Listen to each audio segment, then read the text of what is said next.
Eiffel tower ফ্রান্সের রাজধানী প্যারিসে অবস্থিত পেটাই লোহার দ্বারা নির্মিত একটি সুউচ্চ স্থাপনা। স্থাপনাটির নাম গুস্তাভ আইফেলের নামানুসারে দেওয়া হয়েছে, যার কোম্পানি 1887 সাল থেকে 1889 সালের মধ্যে এই স্থাপনার নির্মাণ করেছিল। মূলত 1889 সালের বিশ্বমেলার কেন্দ্র হিসাবে এবং ফরাসি বিপ্লবের শতবর্ষ পালনের জন্য আইফেল টাওয়ার নির্মাণ করা হয়েছে। এই স্থাপনাটি ফ্রান্সের বৈশ্বিক প্রতীক হয়ে গিয়েছে। 1889 সাল থেকে 1930 সাল পর্যন্ত আইফেল টাওয়ার বিশ্বের সর্বোচ্চ ভবন ছিল। 1930 সালে মার্কিন যুক্তরাষ্ট্রের নিউ ইয়র্কের ক্রাইসলার ভবন নির্মাণের মাধ্যমে আইফেল টাওয়ার তার সর্বোচ্চ ভবনের মর্যাদা হারায়। 28 জানুয়ারি 1887 সালে প্রায় 138 বছর আগে এর নির্মাণ শুরু হয়। শীর্ষবিন্দু পর্যন্ত এর উচ্চতা 330 মিটার বা 1083 ফুট এবং শীর্ষতলা পর্যন্ত এর উচ্চতা 276 মিটার বা 906 ফুট। স্থপতি স্টিফেন সোবেস্টার এর নকশা করেন। 18,038 খণ্ড লোহার তৈরি বিভিন্ন আকৃতির ছোট বড় কাঠামো জোড়া দিয়ে এই টাওয়ার তৈরি করা হয়েছিল। 300 শ্রমিক এই নির্মাণ কাজে অংশ নিয়েছিল।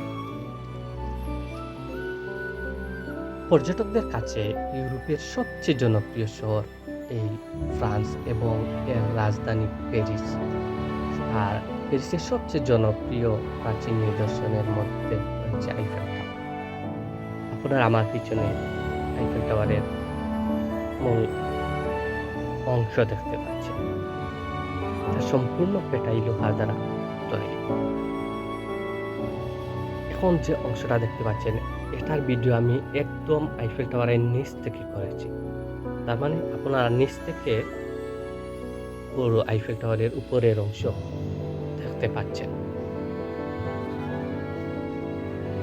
আইফেল টাওয়ার উপরে যাওয়ার জন্য লিফট রয়েছে এবং দর্শনার্থীরা লিফটের মাধ্যমে আইফেল টাওয়ারের উপরের তলা পর্যন্ত যেতে পারে।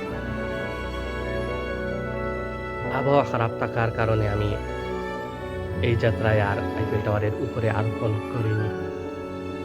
এখন যে তালাগুলো দেখতে পাচ্ছেন, এগুলাকে লা পেডলক নামে অভিহিত করা হয় এবং প্যারিসের স্থানে পর্যটন এলাকায় আপনি এই তালাগুলো দেখতে পাবেন। কপুতিরা তাদের ভালোবাসার নিদর্শন স্বরূপ এই তালাগুলো লক করে এই সেই নদীতে ফেলে দেয়।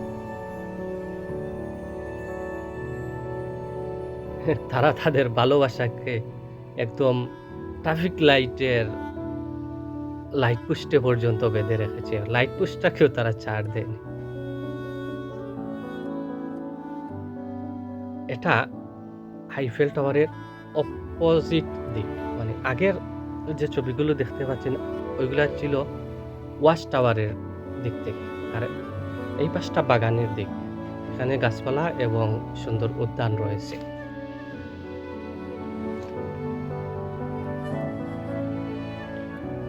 পর্যটকরা এখানে আসে মনোরম পরিবেশের মধ্যে গাছের মধ্যে বসে আড্ডা দেয়।